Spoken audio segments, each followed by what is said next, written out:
Dopo tante promesse si passi ai fatti. Il Consiglio regionale del soccorso alpino e speleologico del Veneto chiede un incontro urgente con il presidente Zaia alla luce delle sue recenti affermazioni.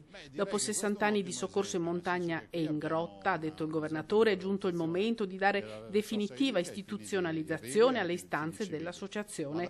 Per i volontari parole importanti che comprendono la rilevanza del servizio e ne giustificano le necessità economiche e finanziarie. Insomma, è ora di arrivare ad uno stanziamento annuale che permetta al sodalizio di programmare il lavoro e non solo le urgenze con una certa tranquillità. Fa pena vedere che persone che hanno negato i fondi o che danno i fondi con il contagocce obbligando i rappresentanti del soccorso alpino di fare l'acquisto a Venezia, adesso dire che i fondi devono esserci.